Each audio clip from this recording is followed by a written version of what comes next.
Alright guys, welcome back to the channel. Thanks so much for clicking on this video. So today we're going to do a couple of things. We are going to start with a ruck back here in the woods. We've got a beautiful trail, it's a couple miles long.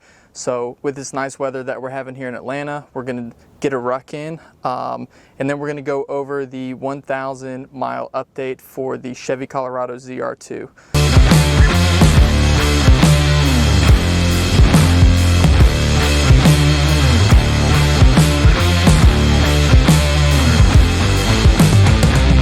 If you guys have never been rucking before, it's a really cool experience.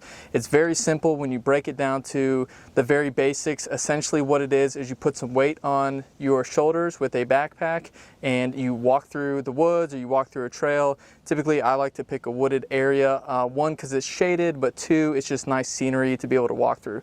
So I'm going to go through the rucking gear that I use, and if you guys are interested, I'll tell you where you can get that yourself. So the first thing that you're going to need is a book bag. This is the book bag that I use. I got it from GoRuck. The reason that I got one of their book bags is you see here, this is where you put your weight. The weight sits a little bit higher in the book bag, closer to the top of your shoulders, the higher part of your back. So it's a lot more comfortable and it's not, weighing the lower back portion of your body down. The weight that I use is a 25-pound weight. This is actually from GoRuck themselves, and this fits perfectly into that backpack spot. So really that's all you need. I use a pair of their rucking boots. They got good traction on the bottom of them, and they've got a lot of stability in the ankles. So you don't need necessarily those rucking boots or anything of the sort, but that's just what I choose to use. So we're gonna get on with our ruck, and then we'll get into our 1,000-mile update.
All right, welcome back. So we just finished our ruck. I did about 1 mile, which is a full walkthrough of the entire trail. So we got that knocked out, felt good. I didn't time it, so I don't have a time for you guys. I'm actually just getting back into rucking. I haven't been in a little over a year or so. Last summer, I was getting after it. I was rucking probably 4 or 5 times a week. So. But enough of that, we're going to get into our list. So I've got a list that I made on my phone that I'm just kind of going to refer to as we go through this. So this is my 1,000 mile update on my Chevy Colorado ZR2. So overall, I really enjoyed driving the truck.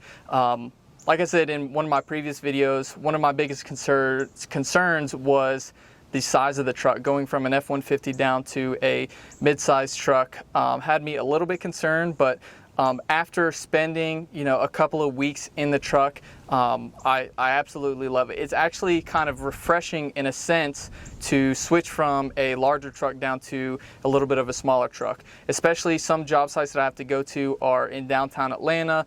There's a lot of condos that I have to go to, and parking in those condo areas or anywhere downtown Atlanta in an F-150, sure, I can do it, but it's not easy, it's not enjoyable to do. So being able to, pull into a parking spot super easy in this truck has definitely been nice.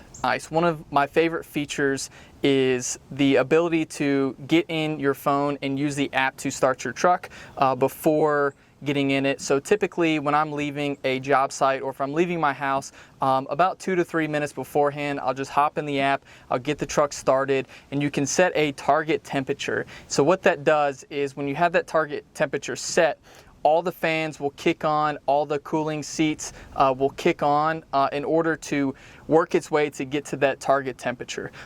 Does it always get down to, what I have it set at as like 62 degrees? No, but when I get in the truck, it is cooled off, the seats are cooled off, and it just makes for a good experience. So moving on to talking about the engine. So this truck has a 2.7 liter turbo, and I gotta say, man, it sounds cool. So speaking of having a 2.7 liter turbo, a lot of people, it's a 4-cylinder, so a lot of people would assume that you get some decent gas mileage. Now, I didn't buy this truck for the gas mileage. I didn't even consider it one time when making the purchase on this vehicle. But you would think that maybe this truck gets 24, 25 miles to the gallon. That is, you couldn't be more off from the truth there. This truck, it advertises about 16 miles per gallon, mixed between highway and city miles. What I've noticed so far, I've got about 1,200 miles on it of both highway and city driving. I get about 17 miles to the gallon. It has a 3-inch factory lift. It's got bigger all-terrain tires on it. So if you're looking at getting this truck in terms of finding a vehicle that has good fuel economy but still has the ability to haul things or tow things, definitely the Colorado is not going to be the choice for you. For me personally, I don't mind it. It doesn't bother me. I'm not really one who cares about the fuel efficiency of vehicles. If that was the case, I would have gone with something like a Honda Civic or a Honda Accord. All right, so let's talk about suspension. The suspension in this thing is top tier. It couldn't be more of a smoother ride in my opinion. When I was driving my F-150, every single bump that we had, every single pothole, every single uneven piece of terrain, you felt it in that truck. So with the Colorado, you do have a Multimatic suspension system. To be honest with you, I couldn't even tell you what all that means. But what I do know is that when I'm driving on Atlanta roads, when we're hitting potholes, driving over uneven asphalt from construction, or going over speed bumps, this thing feels amazing. So moving on to the interior infotainment center. This thing has, I believe it's an 11 or 12-inch touchscreen. The gauge cluster is all digital. Everything around you is digital, and it works smoothly. One thing that I do enjoy is coming from a truck that had a ton of buttons. Everything was button. I didn't have any screens. I got used to being able to use those buttons for, your AC control or your radio and so on and so forth. What I do like is that although we have this huge screen in the Colorado, we still have a lot of buttons that you get that tactile feedback.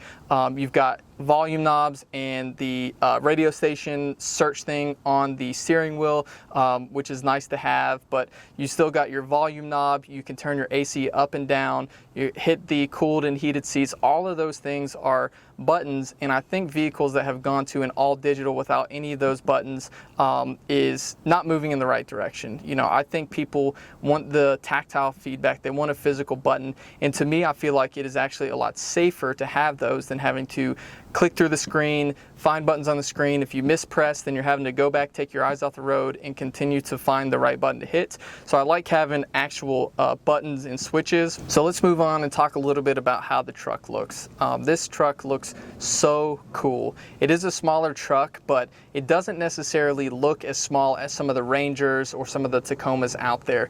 Like I said previously, it does have a 3-inch factory lift. It's got a lot bigger of tires than are on a lot of your smaller trucks. So this thing has a very good aggressive look that I personally enjoy. Finally, let's talk about some issues. There really haven't been any. I did talk about in the top 5 things that I dislike most about my Colorado. We talked about a few things, mainly the wireless charging. So if you haven't seen my previous video talking about the wireless charger, there is a tray that you set your phone in.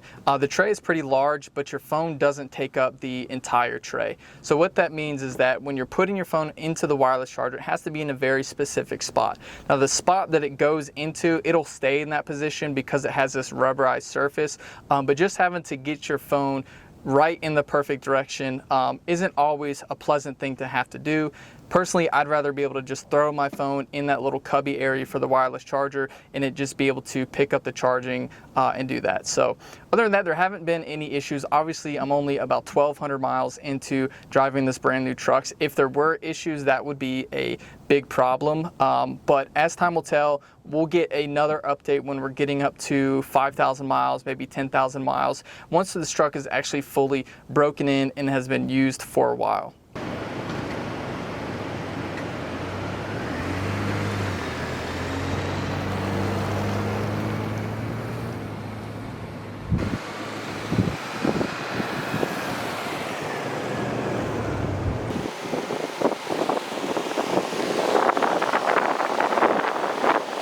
So that concludes all of the 1,000-mile check-in that I wanted to do for this video.